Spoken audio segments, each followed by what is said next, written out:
Alice, Jarrod, welcome. You've both had quite interesting journeys from the architecture or being a lawyer into breathwork. Would love to hear what inspired you to take that leap, and was there maybe a defining moment that made that kind of real for you? That hey, that is what I want to do. Maybe we can start with you, Alice. Sure. Yeah, I was a young architect, married to an architect with architecture babies, and suddenly realized after 9/11, when I was a mom and trying to get business, that I had run out of tools. And so at that point, I took a mindfulness class, and that eventually led me to breath work and the realization that I did have a tool that was with me all the time that I could use that would really make a difference, mainly in my inner world, but then in that, the way that I interacted and saw the outer world. Hmm. What if I may go a bit deeper there? Like, what did that the lack of tools? How did it was representing itself? Did it anxiety? Like, what was the inner world look like before you started utilizing breathwork? It's not a very story I'm proud of, but my children were young and I got a new slipcover for my couch and I covered it. My son came downstairs the next morning and was just trying to rip it apart because he wanted his old couch. And I started yelling at him. And he looked at me like I was crazy. When a 3-year-old's looking at you like, what is wrong with you? Why are you yelling at me over a couch? That was the moment that I caught myself of just, I wasn't being the parent. I wasn't being the partner. I really wasn't being the person that I wanted to be. And so that was really time for me to sort of step back and say what matters and realize that, I kind of crossed a personal line of what my behavior was. It took me a little while before, the information of mindfulness crossed my desk. And then, we talk about mindfulness and meditation, but meditation is a focus on the breath. That's really the first step. Like your breath becomes the anchor, and you start to realize that when you put attention on that, breath slows down. And so it really is a breathing practice in the sense of what happens for you. So yeah, that was really the moment, that look on my son's face. I don't think I'll ever forget that, of a 3-year-old looking at you like, you're crazy. What's wrong with you, lady? Yeah, Alice. Appreciate you sharing that. It's I can only imagine, and also I think we've all had those micro moments when we've not been the person we want to be, especially with our children when they sometimes get the best of us. But it's a good moment to reflect on. What about you, Jared? You also had an interesting journey from legal side towards breathwork. What would that look like? All right. Yeah, so I was a lawyer for just about 20 years. I practiced commercial real estate law. I was at a couple different firms, living the kind of big law life. And but even before that, really for more like 25 years, I've had some kind of mindfulness or meditation or some practice, and I've tried all kinds of different tools over the years. Way back in the late 80s, I started with Zen meditation. And so I always had this thing that I kept going back to.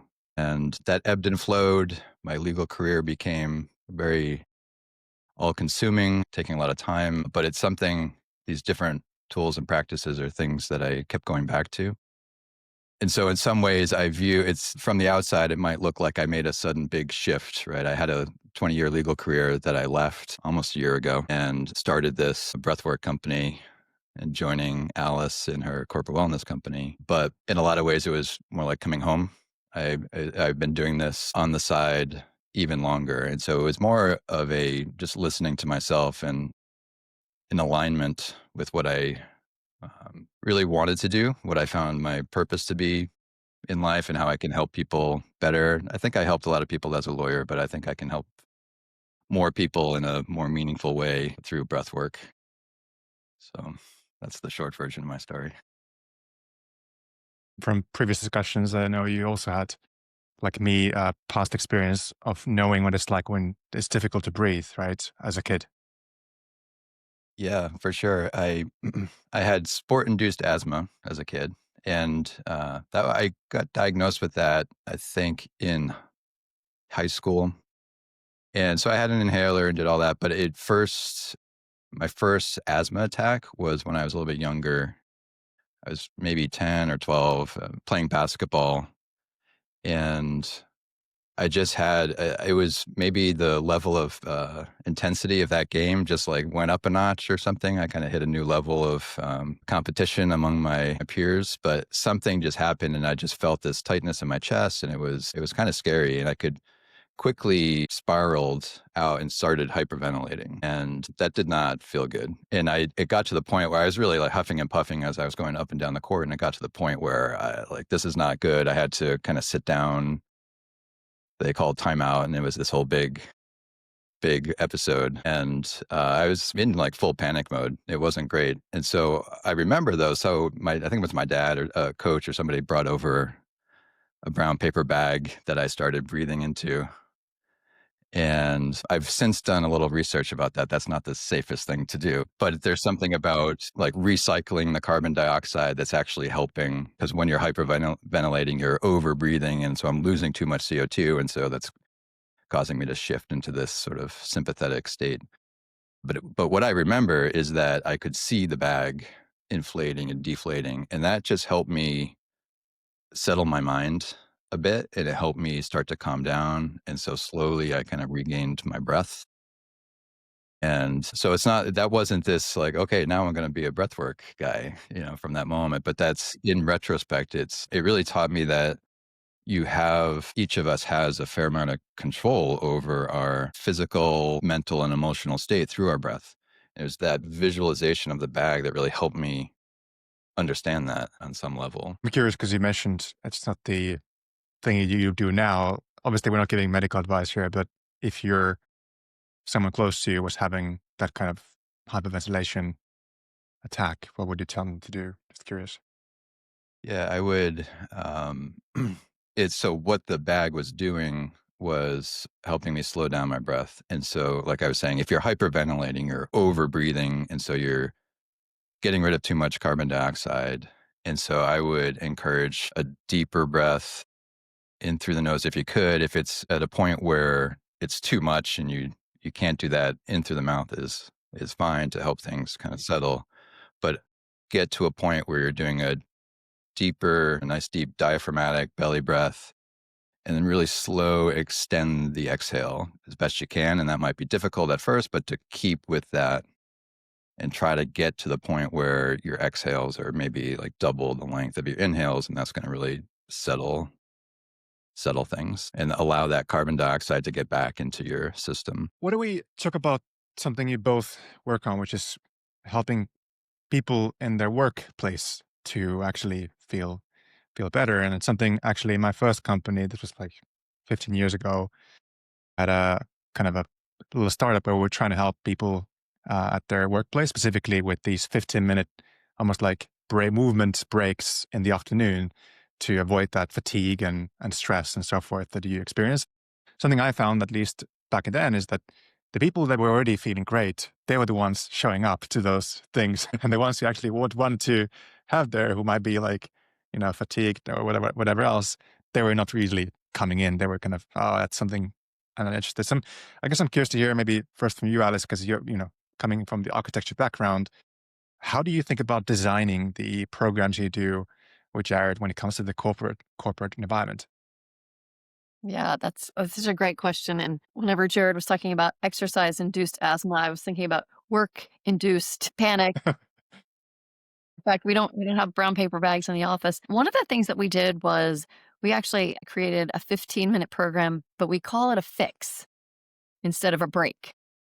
So we kind of even start at that level. And that's become one of our most popular programs. Because if you are offering, it's always about, in business, we're talking about, do you focus on the pain or do you focus on kind of the aspiration? So even at that first level, we're saying like, this is something that you can come in 15 minutes, we'll give you a tool.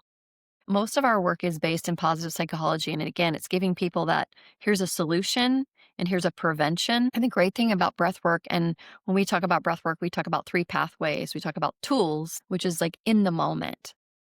With breath work, people can immediately feel, even when you do 3 breaths, just inhale, exhale, they can immediately feel it. So you don't have to spend a whole lot of time on the evidence about what's happening.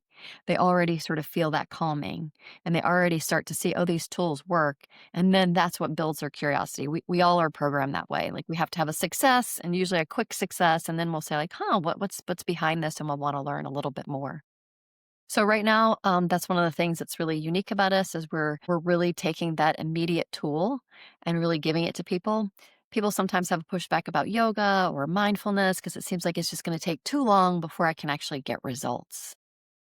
So the breath work fixes that we do are really something that people can feel it in the moment and really get an impact.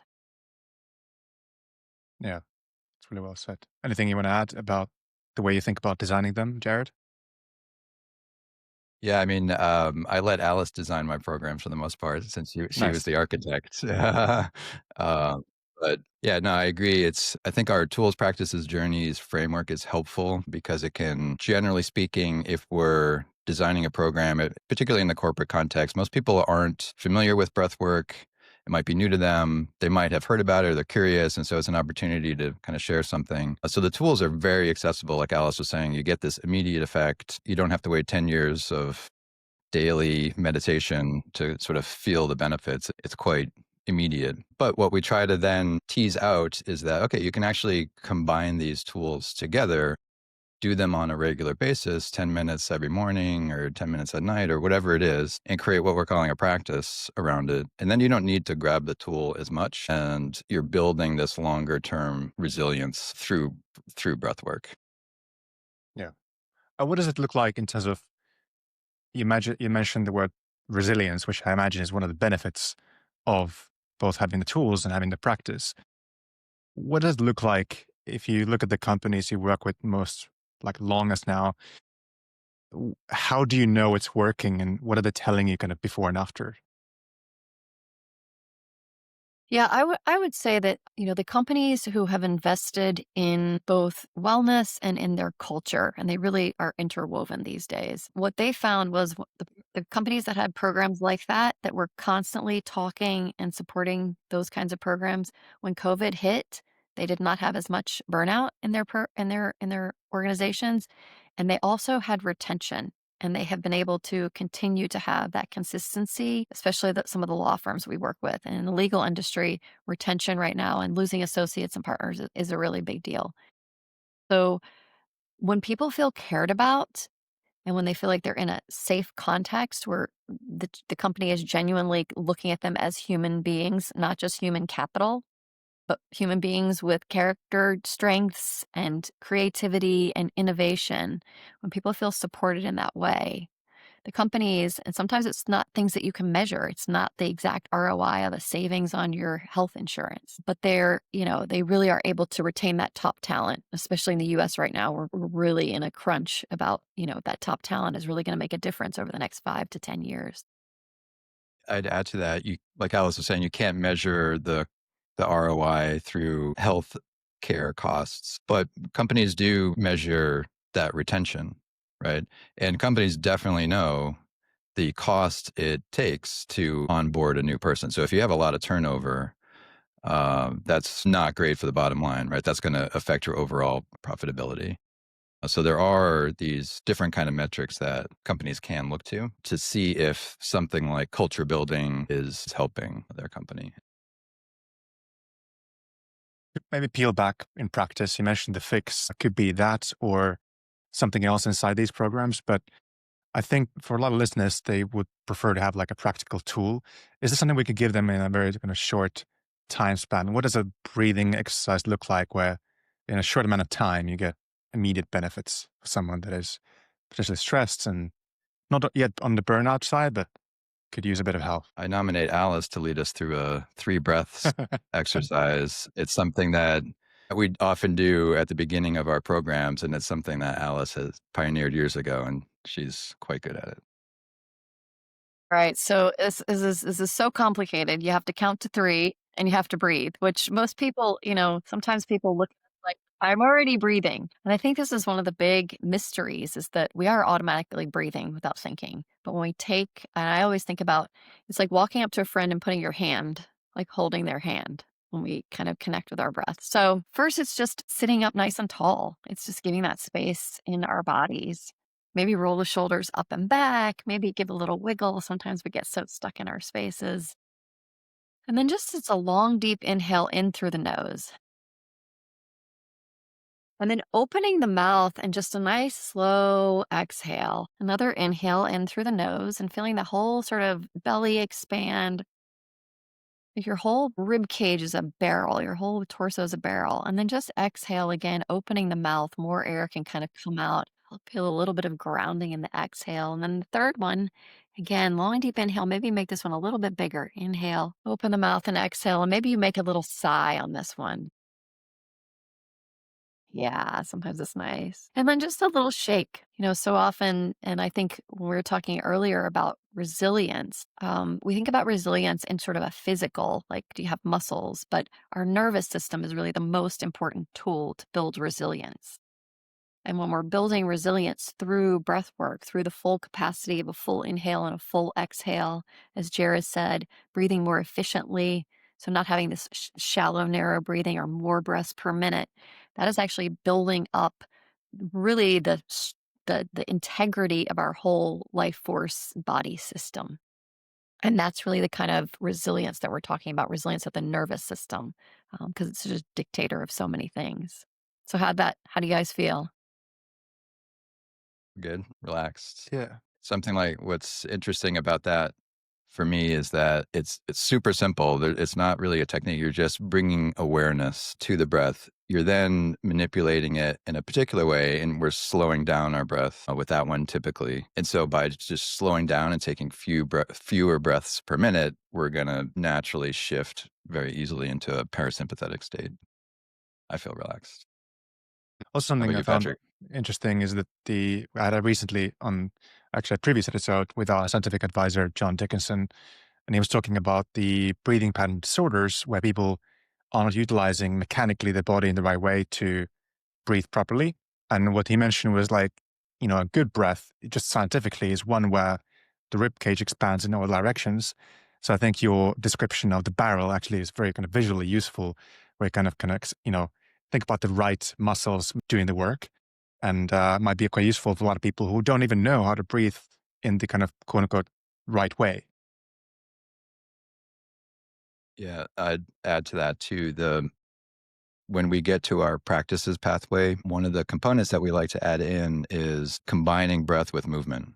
So I'm very much into Qigong right now, but things like Qigong or yoga or different movement practices, or even while you're working out, breathing in an intentional way. But a lot of that Qigong and yoga stuff is really about stretching your intercostal muscles, the muscles in your ribs, to really allow more expansion in your ribs and give your diaphragm and your room to kind of go contract downward, give your lungs area to expand into. And so it's great for a mind body connection, those kind of movement practices, but also that practical, like stretching the muscles to give yourself more area to breathe into can really be helpful. Something you mentioned, I think earlier, Alice, was the creativity component. And I was curious, like, if you've looked into how does breathing relate to creativity, if it does, and then just if you looked into it, it's like physiologically, why would that happen? Like, why would the creativity be better with having connection with your breathing?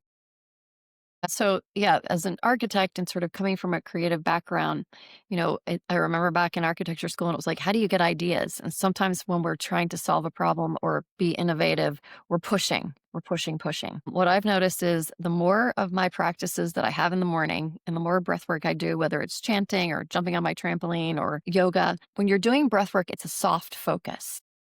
And there's all sorts of research that shows when we have soft focus, it's sort of like why you get the great ideas in the shower. It's because the mind is sort of holding that idea, whatever is evolving very gently. And with the breath work, my experience is that it's giving it more space.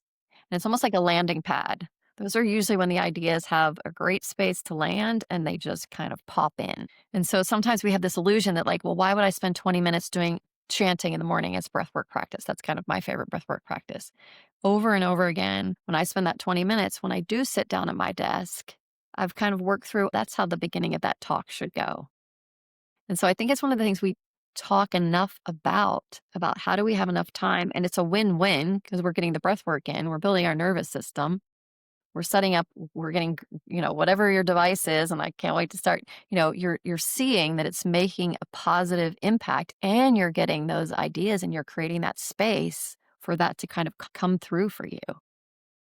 So yeah, that's what's really, and we see that in our journeys. So the journeys is the third piece of the pathway. And so sometimes people, when they're doing that more deep inner work, that self-discovery, sometimes they're working through some processing of some past experience, some type of healing, but sometimes they're also like, oh, I got the answer. I got that thing that's been churning. I mean, it's one of the reasons why people go to Burning Man. They want these extraordinary experiences that are out of the ordinary so that they can come up with these create new innovative ideas. What do we talk about leaders? I know some of us have, been leaders. For others, like it's someone you kind of work with day in, day out. But obviously a leader, or especially a manager, you're working with human beings, has a big impact on everyone's lives. And particularly in the workplace, can almost define what it is like to be there. I'm curious, like how do you work with leaders, and are there any like differentiation in tooling or the type of work you do with people that then are supposedly leading other people, or are they kind of having the same tools as everyone else? Do you have thoughts on that, You want me to Jared? do that one? Sure. Yeah. So I'd say the tool. So in general, the entire toolkit is the same for everybody. But which tool you choose to use in any particular moment is going to be different person to person, and that's true for leader of a business. We like to use the phrase everyday leaders because we think that there's everyone is a leader in their own world and responsible for their role in their company or their workplace, if we're talking about sort of corporate context. So I wouldn't necessarily say that, oh, here's the tools for leaders, here's the tools for everybody else. Breath work in general is a very individualized modality. And so you have to experience, play with the tool, and see what works for you.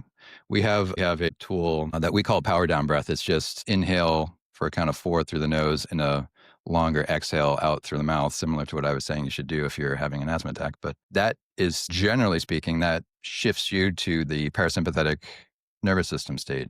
But for some people, that's a long exhale and they can't quite do it. So it actually increases your anxiety and tension. And so it has the opposite effect. And so you have to kind of play around with different tools. There's suggestions about different tools for different circumstances, but you have to kind of customize to see what works for you. The other thing I would say when you were asking that question, I was thinking of Star Wars and Governor Tarkin, like the original Star Wars, and how Princess Leia was like saying how he was like gripping the star systems too quickly in his fists and they're slipping through. And so the other thing I'll say about leadership is it's very much about sort of stepping back, in my opinion. And a lot of breath work is about some of the things that we talked about during the journey session was trusting and allowing. And so, in my opinion, a strong leader is one who trusts their team and allows them to do their thing. Then the more that a leader is trying to control the situation, the worse it's going to be for the team overall. And so breathwork, just really taking a step back, really can teach each individual these principles of trusting and allowing. By trusting in yourself and your own inner wisdom, can really enhance your ability to trust other people. And I think that would make a powerful leader leading a team that really trusts in that way. Yeah. You kind of, well, a couple of things. One, just to comment on earlier, the personalization aspect, something, as you know, we're hopefully be able to do at Alveus is to calibrate the exercises based on the lung capacity that we can hear in the device. That's something that hopefully can be useful. As you mentioned with box breathing, being 5, 5, 5, 5, 5 can be way too much to be calming for people. So having, let's say, 2.5 might be the ideal for someone, and someone else, it might be 6, 6, 6, 6, 6. So hopefully isn't that something we can build in. And the second thing I just wanted to follow up on, you mentioned the almost like embodiment as something I can personally say that, for years, I think I was a little bit more in my head, and it was difficult to kind of fully feel my emotions would be embodied in them. And it's something I've managed to improve a lot. But like, I'm pretty sure I'm not the only one. And there's a lot of people out there who, for various reasons, are way more in their head, particularly in the kind of corporate environment. I guess I'm curious to hear, like, what are your thoughts on, like, why is that happening? Is it more recent, or has it been the case already for a long time? And then on the back of that, what can you do about it? How can you get more into your body as well, for any human, really? Can be for either one. Yeah, I think that, as Jared was saying, it's so individual. And we have a program called Burnout to Balance. And we really look at, how are you reacting? What's your coping style? And so we really are trying to help people recognize that some people, when they don't get that, when they're having stress, they might be very reactive. And so they're gonna want something a little bit different. Some people are just gonna put the smile on, and some people are gonna try to, like, physically, mentally, like, figure it out. So part of our awareness and helping people recognize is that, yes, there's a lot of people who are thinking, "I'm just gonna push harder." Jared can talk a little bit more about, if I push harder and I keep thinking and pushing, that's gonna be the solution. And a lot of times, even those folks, and I think Jared and I have already been in that, we're thinking that, like, well, if I'm just working out enough, that you can still be kind of physically fit, but what's the telltale sign, and that's what I'm so excited about what you guys are working on, is nervous system has a whole different life. The nervous system is really what's regulating our overall whole health. And so when we can get that data, and we can start to see that sometimes the pushing is not really the tool. It's like when you look at heart rate zones. The great thing about many of the wearable devices now is it will tell you, like, you spent too much time, you were pushing too hard. And it's kind of a great aha to be, oh, wow, I could have today, the best thing for my overall health would have just been to do this mid range of breath work. And that's going to get me back to a better recovery. That's really the key. So not only is it in the head, because the head will tell us all the time to go harder, to push harder, to think harder. Yeah. Yeah, I'll just say across a lot of the framework that I have personally followed and that we sort of subtly incorporate into our businesses is the idea that we have these three centers of intelligence. And so there's the thinking mind, a thinking center. We have an emotional intelligence in our heart center, and we have physical intelligence in our body center.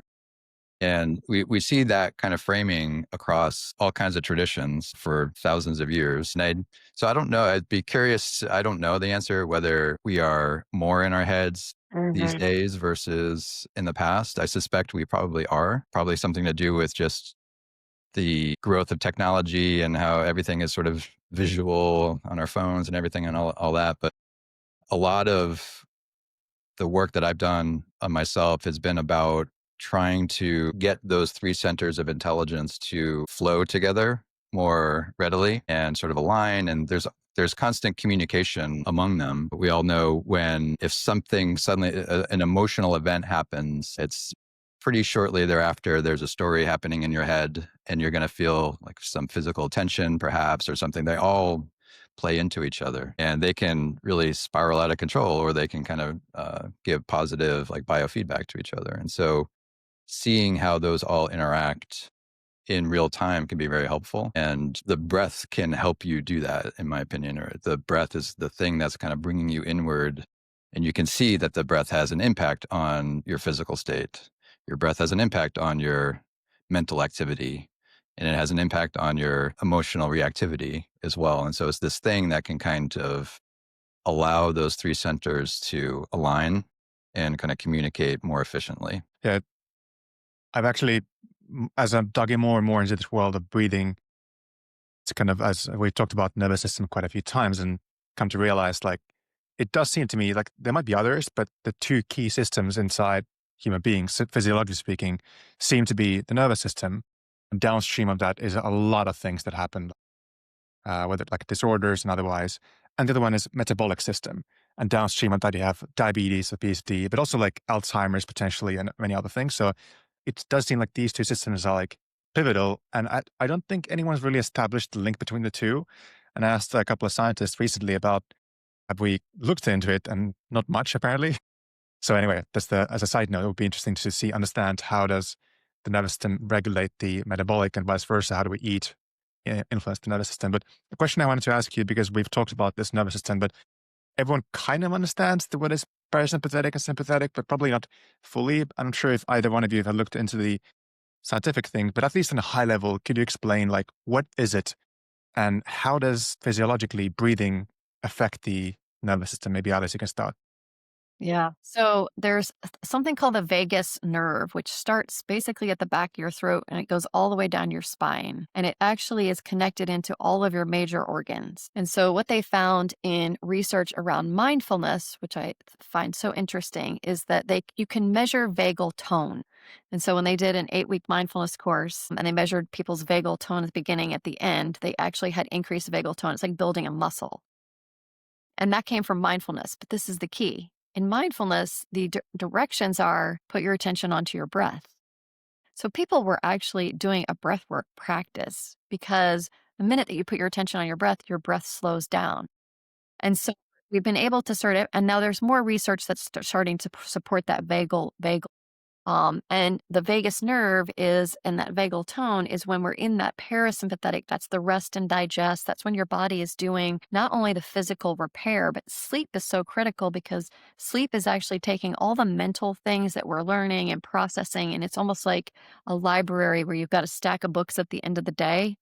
And your sleep is the process of putting all those books back where they need to go in the particular sections and sorting them to where they're not just all clogged up at the book return, the front of the library, from overnight. So we really need that parasympathetic nervous system and that time in order for our bodies to do the work that they miraculously do. No medications, no drugs are going to give us the power of what sleep and a balanced nervous system can do. They're just brilliantly, brilliantly designed.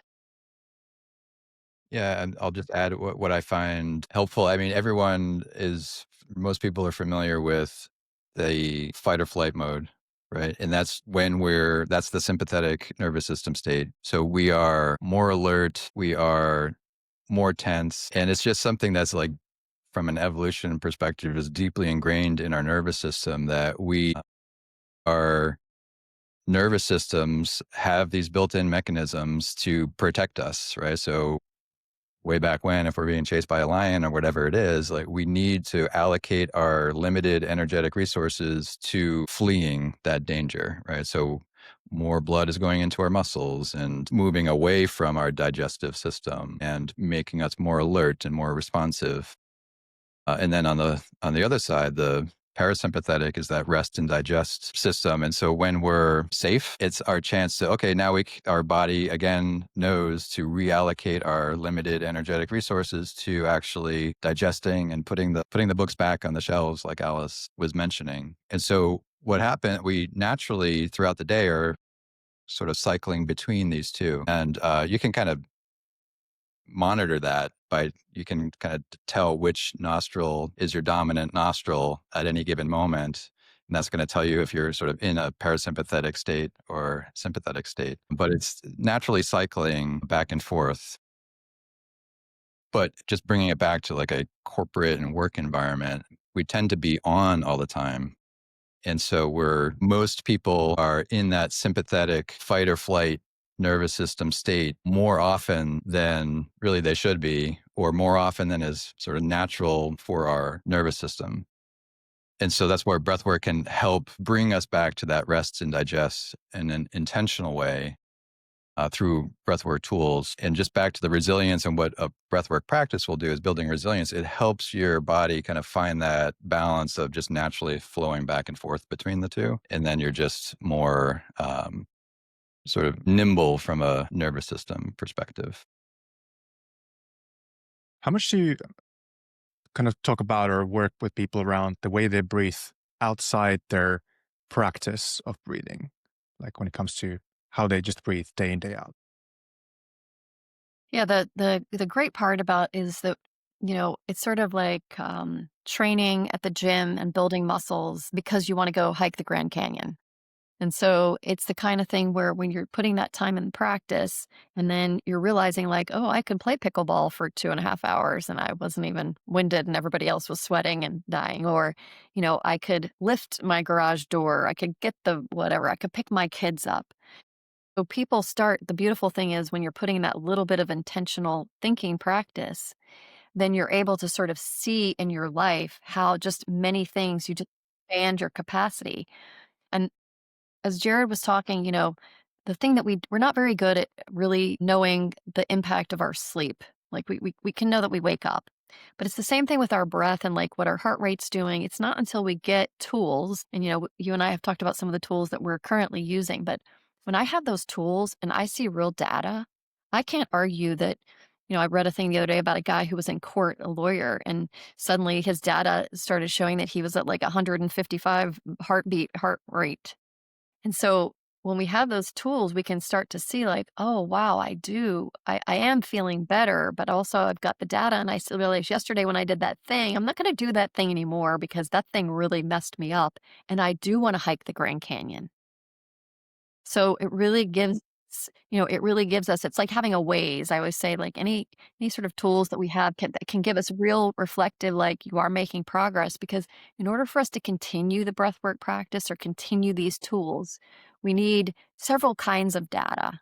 If I want to feel good, I can pick up my kid and hike and get out of the woods when they decide they can't walk anymore. I've had quite a few of those where you think you're going to go on a hike and you get halfway and you're like, turn around, and now the 3-year-old doesn't want to walk anymore. And your back doesn't hurt the next day. And you're just like, wow, now I can feel the impact. And those are the things that keep us true to the practices, because we've got that real experience, we've got the data. And that's exciting because you also start to realize, the age game is a game and you can win it. So many things today are telling us that we're going to get old and we're going to have all these things happen as if it is just going to happen because of the ticks on the clock. That's absolutely it's a great marketing tool because then we think, oh my gosh, I might need that. And when we come back to what the power of the breath can do, there's a lot of American football players right now who are jumping into really teaching breath work because they will say that they could watch another player whenever they were on the field and they could see how that guy was breathing and know that they were going to crush him. It's fascinating to see it popping up, in some of the younger, football players and really performance athletes who are saying, I got a secret tool and it's breath work. Yeah, no, that's a good point that actually the practice can make you aware of things you may be doing not ideally in the rest of the day, and just become more aware of it. And also, like, then as you mentioned, like you kind of become more used to using the right muscles. You train the muscles that are activating when you're doing it. So I think it makes a lot of sense to do that. One area that maybe at the workplace that we haven't talked about, but is, of course, links from the side, is the emotional side and emotional regulation. I guess it seems like it affects the nervous system, but also vice versa. And we shouldn't of course, resist the emotions, but at the same time, we probably don't want to act out everything that's kind of happening inside. So how do you think about the emotional side when it comes to the work you do with corporate customers, and how can breathwork maybe help people not just regulate, but really maybe accept the emotions they are having? It's a good segue into our journeys pathway, perhaps, which I'm actually talking to a company right now about potentially doing a journey together. So I'd say that emotional aspect, if we're talking about those 3 centers of intelligence, the emotional one is probably for a lot of people in the corporate world, the biggest hurdle to get over, or the biggest one to sort of accept. But that's where the breath work and a breath work journey can be very helpful we can talk about the details of what that looks like, but basically you're really tapping into your body and you're accessing that emotions that are buried in there, often through physical sensations. So those can be a nice doorway to allow them to fully express themselves. And of course, we have to sort of function in the work environment. So just because we're feeling rage at work doesn't mean we should express that rage at work, because we live in a society and we have to function with other people. But if we don't later process that rage and we're just holding it in, it doesn't go away. It just shows up as physical tension, chronic thing, and you're constantly repressing rage that might lead to different illnesses or whatever. Like we're holding on to this energy. So having regular, what we're calling journeys, where we're intentionally going into our body, breathing in a particular way to kind of access this deeper wisdom within us, this subconscious material that we're suppressing because we're trying to function in a work environment, and allowing them to just fully express themselves in a safe environment, in a safe container. So a lot of what we do in our journey pathways, our roles as the facilitators are to create that container to allow that emotional um, energy to sort of come out in a safe way, and in sort of an appropriate environment, I guess, because we often don't have those opportunities to do that. And so by creating that space, again, trusting that what your body is holding on to and is ready to release, just allowing that to unfold. And once things sort of fully express themselves in that way, now we can process them. Now our emotional center can be more aligned with our mental and physical center, and things can just flow more easily. Hmm. What does it look like in practice if a company takes the journey? Because I can imagine, like with a lot of companies, it can be something where you need some level of trust, let's say in a management team or whatever else, where to actually express that level of emotions in being kind of together with other people. Is it like having a room somewhere and you go there, people lie down? Can you just talk through roughly what it looks like in practice? Yeah. There's a variety of different levels. And yes, it does need to have a high level of trust. I mean, there are lots of folks who are like, I'm not going to feel safe. And this is where the culture of the organization can really make a big difference. I mean, we've had companies and we've rolled out the same exact program across 5 locations of a company. And sometimes it sticks and sometimes it doesn't. So you really do have to have that internal sense of trust. And when we create what we call a safe container and a brave container, sometimes it's just that people feel like they can express some sort of emotion, but sometimes it's not a big visible thing. It's just that they actually give themselves space and time to feel that. So in the journeys, we know people have eye masks, they're on their own mat. We've got the music that it's at a certain volume. And then people have the choice of what they want to express or not. It's really set up with agreements to where it's a non-judgmental environment and we're agreeing on how we're going to relate to each other. But it gives some sort of a more physical space to where you can move around your body, you can move to the music. And sometimes we just need other methods versus talking. Talk therapy is great, or having hard conversations is great, but sometimes it's just like an animal. When an animal is in distress and it gets chased, if you've ever, they shake it off. They physically cut, they don't have to go and talk about it and reprocess it. And so at some level, we can use that as a tool. I'm not saying that therapy is not something that's really valuable for a lot of people, but in that environment, sometimes it's just that an intensity of energy around an experience has just gotten stuck in our bodies because we're adults and we walk around very serious and we don't do the things that even we did as a child to sort of let those experiences just, sometimes you call it metabolize or process or whatever they are. So for a lot of companies, the other thing that I just love about group work and creating a safe container, and that really, we take that very seriously, is how deeply connected people get because so often they see how similar they are. And also they learn that maybe that guy at work who's been kind of a little bit out of whack, he might share that his his brother just passed away. And so it starts to build our empathy and compassion for others when we see a little bit behind kind of what we're just seeing in the work environment. And that compassion for others builds compassion for self. And that shows up in a leader who says, hey, you know what? I'm not as prepared for this meeting as I would have liked to have been. My child was sick last night. I'm really open to your ideas. And the leader can tolerate that level of vulnerability without feeling like I'm weak. And so it's this very interesting, beautiful ripple effect of how we come together, realize, all of us are wanting love, we're wanting attention, we're wanting to make a difference, we're wanting to be part of something bigger than us and contribute to making the world a better place for ourselves and our children and grandchildren. And so people leave those experiences and many, many times they say, feel just this really sense of hope. I've now connected with people and that connection really feels good. Yeah, yeah, definitely. I can imagine. Well, you were very kind, Jared, to offer do a session with me. I believe it was a pretty similar format, right? that we did. And I think, as I think I mentioned to you, like I've done something similar before, but what was interesting is how you incorporate the music in a way that is kind of helping you kind of guide the journey, both when it comes to the rhythm and the emotional side, it kind of almost expressing that journey you're taking together, and also sometimes inspiring, like the way you do the breathing can be inspired by and informed by the music, which is really interesting. And in terms of my own experience, it was super interesting how there was a point where kind of you notice yourself drifting in and out, kind of as in being present and sometimes like not as present, you're kind of forgetting about the exercise. But then at some point, you just get into the groove. Not sure exactly when that happened during that hour session, probably in the first 10, 15 minutes.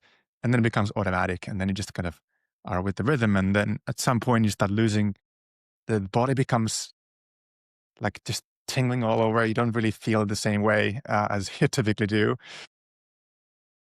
At some point, there was this very beautiful piece of music that then somehow triggered this like emotion of grief.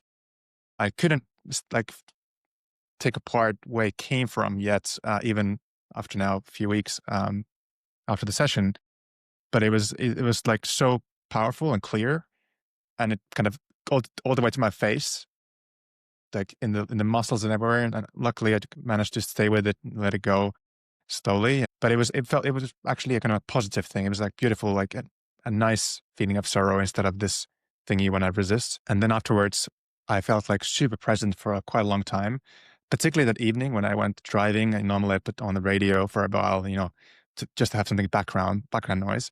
I just didn't want to have any radio. Just I wanted to be there, when I'm driving or whatever else by the beach for a little bit. So yeah, very beautiful experience. Thank you again for sharing that with me. My question is, how much do we know about what's happening there? Because it is pretty powerful. And I'm sure I've heard for other people it can be even more powerful when it comes to getting to like completely altered status of consciousness. How much do we know about what's happening inside ourselves to trigger those kind of emotions or experiences? Sure. Well, thanks for sharing that. It can be quite powerful, quite personal. So I'm glad it was impactful for you. There's one of the things that's happening. So we know a little bit. I'll just step back for a second. What to me is totally fascinating is there's a lot of interest over the last few years in psychedelics. And so there's quite a bit of research being done, and it's all great. And it's excellent research. There's a lot of powerful plant allies out there in the world that can help us. But surprisingly, there's less research about breathwork and this kind of breathwork in particular. But the research that is out there is showing that similar processes are happening within us when we're on a psychedelic or when we're doing this kind of breathwork. And so high level, what's happening is we have what's called the default mode network, which is the part of us, the sort of ego or personality part of us that's kind of in charge, kind of running our day and trying to control the situation. And so it's just shown. There's a study recently that I was just reading about that in particular was looking at this kind of conscious connected breathing. I think it was studying both conscious connected breathing with and without music, if I'm remembering correctly. But this conscious connected breath, meaning generally speaking, you're inhaling and exhaling without a pause in between, deep breathing, what we like to say we're moving a lot of it, coupled with this particular music arc is something that actually turns off the default mode network. So it's kind of having your personality or your ego take a little break, and it's allowing some subconscious material to come out. It's the same kind of state you can get into with certain kinds of meditation. And so that's all happening through really, just to bring it kind of full circle to my basketball story earlier, we're like intentionally hyperventilating in this kind of controlled way through a journey breathwork session. And that's reducing the CO2 in our system, which is changing the blood alkalinity, which is then that's the chemical process that's happening to turn off that default mode network. I can share this recent paper with you. It's quite interesting. You can definitely put it in the show notes or whatever. But that's fundamentally what's happening is that default mode network is sort of turning off, and it's allowing this other deeper intelligence, the subconscious material to surface. Super interesting. Yeah.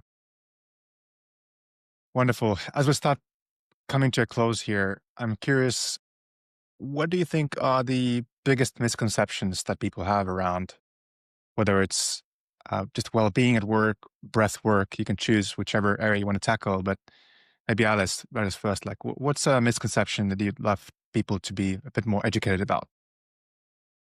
Yeah. I'd really love for people to know that the ROI in investing in breath work is extraordinary. And you don't have to have particular pants or shoes or a racket or even a device yet. It's free. It's available all the time. And there are so many techniques.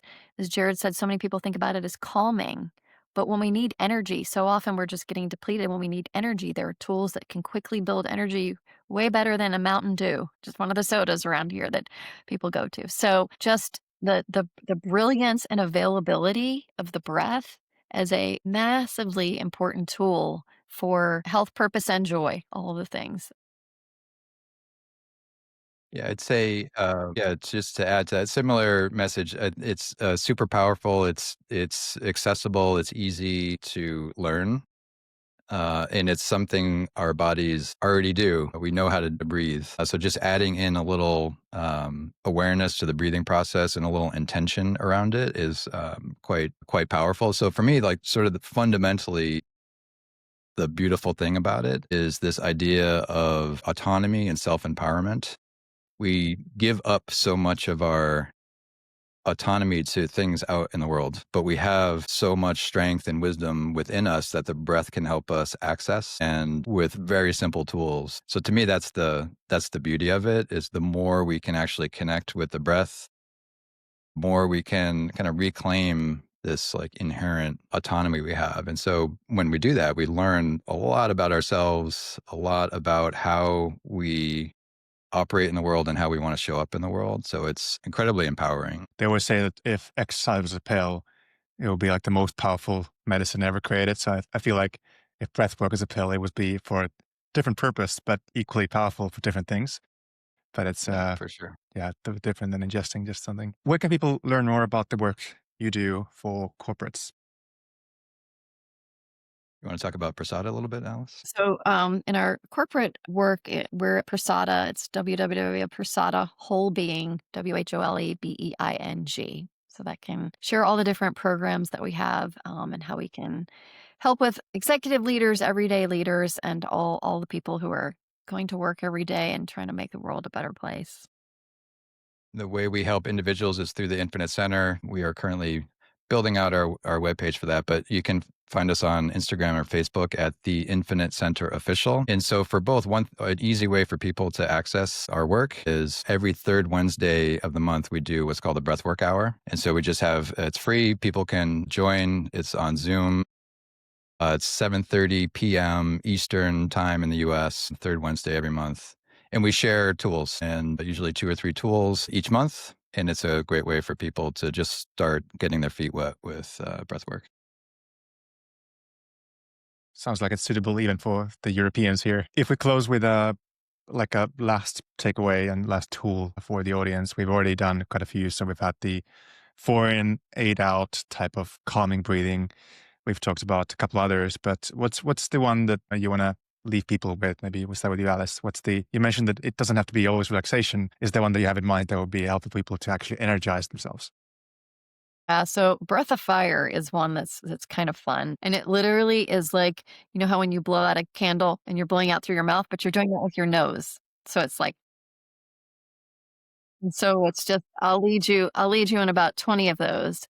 Sometimes I call it a little breath snack. That's my version of it. The idea is that you're focusing on the exhale, sort of blowing out through your nose, kind of pulling the belly in, and that's really kind of building our energy. So it sounds like this. You can hear me. So we'll just do that. I'll count to 20 and then I'll end us. All right, here we go.